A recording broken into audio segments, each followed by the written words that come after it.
এবার একটা ছবি দেখাই। কোথাকার ছবি? আসানসোলের ছবি। একটু দেখুন তো আসানসোলের ছবি, সিসি ক্যামেরায় দেখা যাচ্ছে। সিসি ক্যামেরায় দেখুন, এটা বাড়িতে যাতায়াতের ছবি দেখছেন। এই যে দৌড়ে পালাচ্ছে, দৌড়ে আসছে, দৌড়ে ঢুকছে। এটা কি? কারা এরা? এরা ডাকাত। হ্যাঁ, এরা ডাকাত। আগ্নেয়াস্ত্র উঁচিয়ে ব্যবসায়ীর বাড়িতে ঢুকলো ডাকাতরা। নিরাপত্তা রক্ষী যিনি ছিলেন, অর্থাৎ কেয়ারটেকার, তাকে ভয় দেখিয়ে তারপরে আরো ঢুকে গেল ডাকাতরা। কিন্তু ব্যবসায়ীর যে দাপট, সেই দাপটে চম্পট দুষ্কৃতীদের। কি ঘটনাটা একবার জানি, একেবারে সানসানি ঘটনা। কি হয়েছিল, কখন হয়েছিল দেখে তো মনে হচ্ছে দীপক একেবারে সকাল সকাল দিনের আলোতে ডাকাতি চেষ্টা।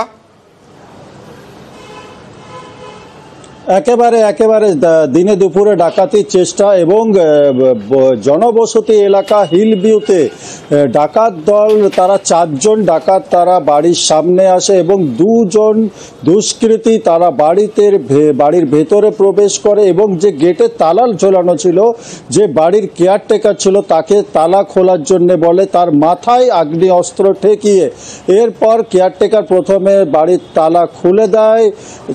2 দুষ্কৃতী বাড়ির ভেতরে প্রবেশ করে। ততক্ষণে কেয়ারটেকার সুযোগ বুঝে চিৎকার করে এবং দোতলা থেকে বাড়ি মালিক যখন ছুটে আসে তাদের সঙ্গে ধস্তাধস্তি হয় এবং ধস্তাধস্তির জেরে 2 দুষ্কৃতী পেছনে সরে এবং তারা সেই বাড়ি ছেড়ে পালিয়ে যায়। আমি আসবো 2 দুষ্কৃতীর পরিচয় কি একটু জানার চেষ্টা করব, যদি তোমার কাছে তথ্য থাকে। বাড়ির পরিচারক তিনি কি বলছেন একবার দেখা যাক। এখানে গেটের দরজায় চোররা দাঁড়িয়েছিল পিস্তল নিয়ে। ছেলে রুমে তাকে এখানে ধরেছে, ধরে এখানে মেরেছে উপরে উঠতেছিল। 2 জন ছিল, হ্যাঁ হাতে পিস্তল ছিল, বাকি তারা বাইরে ছিল। ওরা বলছে গেটটা খুলুক, উপরে যাবো। ওরা যখনই খুলেছে তখন এই জন্য ঢুকিয়ে গেছে। সরাসরি আবার চলে যাব দীপকের কাছে। দীপক, এই যে এই এলাকাটা কি একটু উচ্চবিত্তশালীদের এলাকা?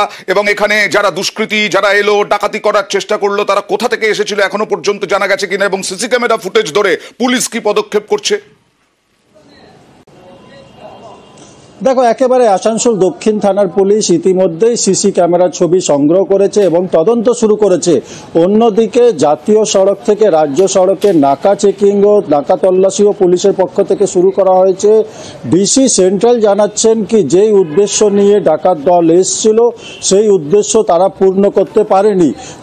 পুলিশের এখন কোথাও না কোথাও সন্দেহ আছে কি ডাকাতির উদ্দেশ্য কি অন্য কোনো উদ্দেশ্য নিয়ে এসেছিল। সেই ডাকাত দলকে গ্রেপ্তার করার পরেই কিন্তু পরিষ্কার হবে। কারণ হচ্ছে যে ব্যবসায়ীর বাড়িতে এসেছিল সে আসানসোলের প্রতিষ্ঠিত ব্যবসায়ী, তার বহু ব্যবসা রয়েছে। তাই পুলিশ মনে করছে শুধু ডাকাতির উদ্দেশ্যে তার বাড়িতে ডাকাত দলের হানা তা হতে পারে না, অন্য কোনো উদ্দেশ্য তার পেছনে থাকতে পারে, শত্রুতাও থাকতে পারে, এমনটাই মনে করছে পুলিশ। আমরা নজর রাখবো এর তদন্তে কিভাবে দুষ্কৃতীদের ধরতে পারে পুলিশ কত দ্রুত।